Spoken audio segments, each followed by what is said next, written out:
Hey coaches, let's take a quick look now at internal networking.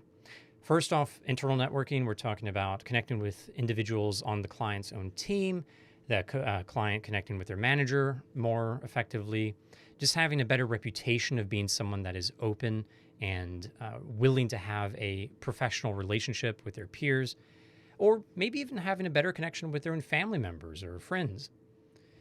As a coach, you might hear the client talk about their own poor feedback when it comes to interpersonal communication in a 360 or from their manager.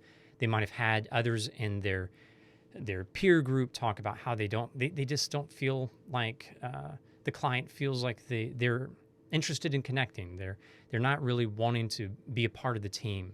They may have heard this from others. They may feel it in themselves. As a coach, you might also see indicators of needing to explore internal networking when you've been working with a client and you see them as a strong performer, but they are passed over for multiple opportunities. That tends to be a situation where they have a good pea in their pie, maybe even a good eye in their pie, but they don't know how to get that exposure that will allow them to work with others well and be seen as working with others well. Because if those personal relationships aren't there, then the ability to see a client's performance becomes really skewed. This goes back to the idea that it is all about who we know. And our work as coaches is to help those clients be better known within their company, within their teams, as who they want to be known as. So some extra considerations as you do some coaching around internal networking or just good old interpersonal communication. First off, I do recommend that communication framework that we looked at in last session. But keep in mind, with this type of work, you might need to look at baby steps. The way coaching works around interpersonal communication for someone who's very, very little experienced, has very little experience in connecting with others. You want to make sure that whatever they decide to do fits their level of skill. And it's strange to talk about this as a skill to someone who might be very strong in interpersonal communication. As a coach, you're probably very strong in this space, but your clients will not always be. And so be careful about over challenging them. As you use that communication framework, help them consider goals and intentions that are the right size. And so, the idea of right size action steps and challenging those action steps can be very valuable. If this person says, I think my goal needs to be to have a good relationship with everyone on my team. As a coach, you would do well probably to challenge that and say, well, if I could challenge you as your coach, it, in my opinion, might be very valuable to look at just one relationship you would like to improve. What are your thoughts on that approach? And you might sell it a little bit further, talking about the learning from it and being able to take what you learned from one relationship to the rest of the relationships and so on. But that kind of challenge is very reasonable here as you help the person grow in the right way and at the right level. Another thing you can consider doing as a coach is to challenge the just do it attitude. Just do it might be great for our self-motivation, but in coaching, I really hate it when a client says those words, because it usually means they're not going to follow through. What a client usually means when they say, "Yeah, I'm just gonna do it. I'm just gonna have that conversation. I'm just gonna have a better relationship with my peers."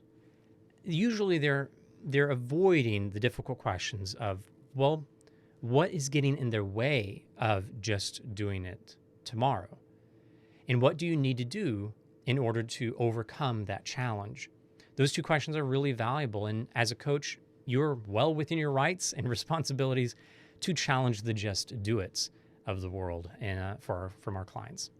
Also, you want to, as a coach, see small progress in this space as big progress for your clients. Now, if they're saying it's not enough progress, then you can resize the goals and action steps accordingly.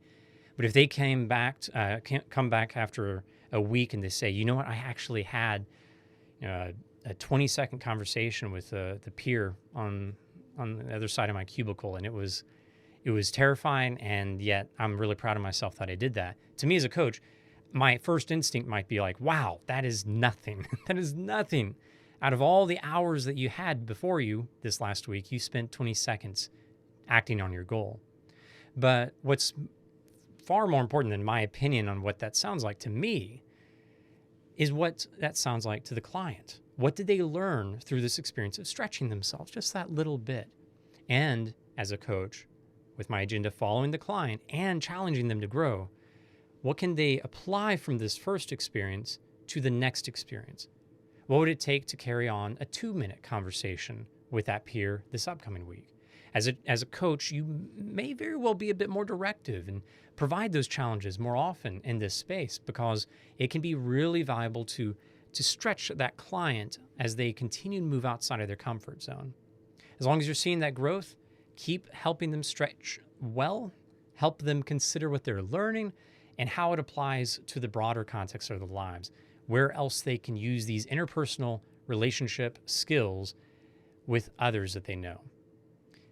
This is, again, a big deal. It might feel small when we are coaching around it, but in the long run, it can have a dramatic impact. Don't rush it.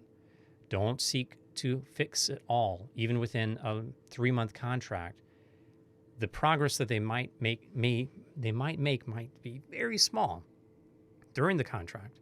But if they are set up well with the skills that are required to have stronger interpersonal connection, then in the long run, they will be able to have those connections more effectively. Thank you so much for coaching and building your skills to help your clients build theirs.